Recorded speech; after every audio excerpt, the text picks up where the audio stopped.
Hello everyone, and welcome back to the studio for episode 5 of our first module. We have reached the halfway point of the mental shift module. We have already talked about breaking the translation trap, phrasal blocks, labeling, and even stopping that annoying habit of overcorrecting yourself. But today, we are going to dive into a concept that truly separates the students from the speakers. This is Module 1, Episode 5, and we are talking about the speed of sound versus logic. Before we begin, we'd like to ask our listeners for a small favor. If you enjoy our Chatcast and find it helpful, please click the like button for this episode and subscribe to the English Chatcast channel. Good point, Anna. Liking our episodes and subscribing to our channel ensures that we can continue to offer valuable content in the future. The speed of sound versus logic is one of my favorite topics because it exposes the biggest lie we are told in language school. We are taught that language is a logical puzzle. We are taught that if we understand the logic of the grammar, we will eventually speak correctly. But if you have ever tried to have a conversation at a busy cafe, you know that logic is far too slow for the real world. Exactly. Logic is like a snail trying to race a jet plane. The jet plane is the speed of sound. When native speakers talk, we are not using logic. We are not thinking about why a sentence is structured a certain way. We are simply following the music of the language. We are following what sounds right. This is a huge realization for many learners. They spend all their time asking why. Why do we say interested in but afraid of? Why does the verb move here? Why is this word silent? And the truth is, usually because it just sounds better that way to our ears. It really is that simple and that frustrating. If you try to find a logical reason for every rule in English, you will go crazy. English is not a designed language like a computer code. It is a messy, organic thing that has grown over 1,000 years. It is built on the speed of sound, not the rules of logic. So today, we are going to show you how to trade your logic for your ears. We are going to show you how to trust the melody of English more than the rules in your textbook. This is a vital part of the blueprint for effortless English because it frees up your brain to actually enjoy the conversation. The first thing to understand is that logic requires processing time. When you use logic, you have to stop and think and analyze. But sound is instantaneous. Your brain is a master at recognizing patterns of sound without needing to understand the logic behind them. Think about your favorite song. You don't need to understand music theory to know when a note is out of place. That is such a good point. You just feel it in your gut. You hear a wrong note and you flinch. We want you to reach that same level with English. We want you to hear a mistake and feel it in your ears before you even think about the grammar rule. To do this, you have to stop being a scientist and start being a musician. A scientist wants to take the language apart to see how it works. A musician just wants to play the song. From now on, when you hear a phrasal block, I don't want you to ask why. I want you to just copy the sound and the rhythm. This is why we always say that listening is more important than studying. When you study, you are feeding your logic. When you listen, you are feeding your ears. Your ears are what will actually help you speak at the speed of sound. Let's look at a real example of sound versus logic. Take the phrase, I used to go. Logically, a student might think, okay, used is past tense, so I should use the past tense of go, too. But that sounds terrible to a native speaker. We say, I used to go, because that specific sequence of sounds is a frequent friend in our brains. If you try to argue with the sound using logic, you will lose every time. The sound is the boss. If the logic says one thing but the sound says another, the sound wins. This is why native speakers often make logical mistakes in their own language, but they never make sound mistakes. That is so true. We might say things that would make a grammar teacher cry, but they still sound natural because they follow the rhythm of the language. If you can master the rhythm, you can get away with almost any logical error and people will still think your English is great. So how do we train our ears to work faster than our logic? One of the best ways is through what we call the shadowing sprint. For 1 minute, I want you to listen to a native speaker and try to mimic their exact sounds as they are saying them. Don't wait for the end of the sentence. Try to stay only half a second behind them.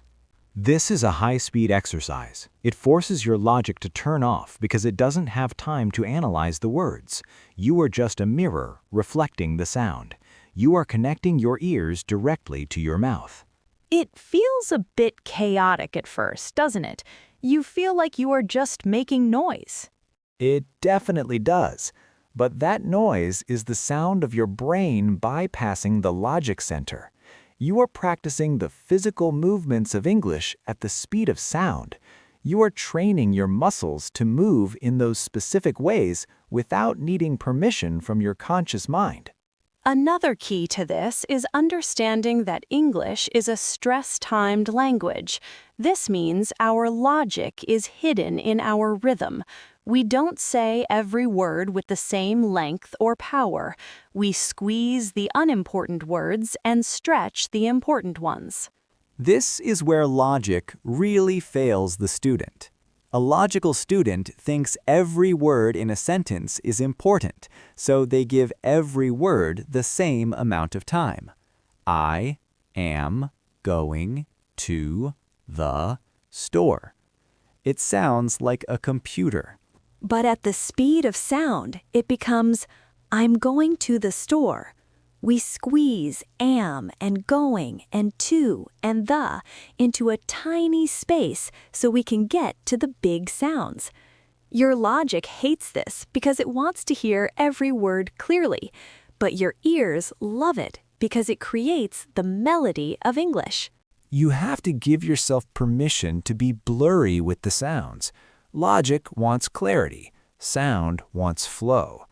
To be effortless, you have to accept that many words in English are almost silent, or they change their sound completely when they are spoken at speed. You have heard me say. This is why we tell you to listen to the Chatcast over and over. We want these rhythms to become so familiar that they feel like your own heartbeat. We want the speed of sound to become your new default setting. I remember a student who was a brilliant engineer. He was a very logical person. He could explain every grammar rule in the book, but when he spoke, it was like he was walking through thick mud. He was so busy being logical that he couldn't keep up with the conversation. What did you do to help him? I told him to stop reading and start dancing. I made him listen to English music and just clap to the beat of the sentences. I told him he wasn't allowed to look at the lyrics. He had to just feel the stress and the rhythm. And did it work? It was a miracle. Once he realized that English had a beat like a drum, he stopped worrying about the why.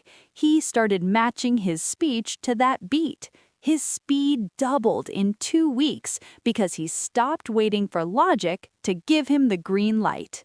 That is the power of the blueprint. We are not just teaching you words, we are teaching you a new way to process information. We are helping you move from the slow lane of logic to the fast lane of sound. This is the heart of what we are doing in this first module. We are rebuilding the machinery of your mind. We are taking out the translation and the overcorrection and the heavy logic, and we are replacing them with blocks and actions and rhythms. You are halfway through the module now, and you should be feeling a difference. You might find yourself hearing phrases in your head without even trying. That is the speed of sound starting to take over. Don't be afraid if it feels a little bit out of control. Fluency often feels like falling forward. You are moving so fast that you don't have time to worry about the ground. You just trust that your feet will find the next step. Your mission for this 5th episode is to find a short clip of English audio. It could be 30 seconds of this podcast, and try the shadowing sprint. Try to copy the sounds as fast as you hear them. Don't worry about the meaning, just focus on the music. And then go into the comments and tell us one word that sounds completely different in a sentence than it does in a dictionary. For example, how the word want to becomes wanna. We want to see your discoveries. Tell us about the blurry sounds you are starting to hear. Tell us where the logic is failing and the sound is winning. And while you are there, look at what others have found. You will realize that we are all hearing the same secret melodies. You are part of a global orchestra of English speakers. This is just the beginning of the second half of this module. In the next few episodes, we are going to start building mental bridges and looking at the good enough rule. But for today, just listen for the beat. Yes, listen for the beat. You have finished 5 episodes. You are halfway to completing your first module milestone. That is a massive achievement. You have shown that you are willing to look at language in a totally new way. Your logic might be screaming right now that this is too simple or that you need more rules. Tell your logic to go sit in the corner for a while. Your ears are in charge now. We will be in the comments reading your blurry word discoveries and cheering you on as you speed up. We are so proud of your progress. This journey through all 50 episodes is a marathon, not a sprint. But today, we gave you a little bit of jet fuel. Use it. Enjoy the speed. And most importantly, enjoy the sound. I am so looking forward to episode 6. Building mental bridges is where we start to connect these sounds to your own personal stories. It is going to be a great bridge to build. But for now, just breathe and listen to the rhythm of the world around you. Ben, do you think they realize that the speed of sound is actually easier than the speed of logic? Eventually, they will. Logic is hard work. It requires constant effort and energy. But sound is just something that happens to you. Once you stop fighting it, it takes you where you need to go. It is like swimming with the current instead of against it. It is so much more relaxing. That is the whole point of the blueprint. We want to find the path of least resistance. We want to find the way that is the most natural for the human brain. And the human brain was built for sound long before it was built for grammar books. Absolutely. We are just going back to basics. We are going back to the way we all learned our first language. I can feel the momentum building in our community. People are starting to let go of their old habits.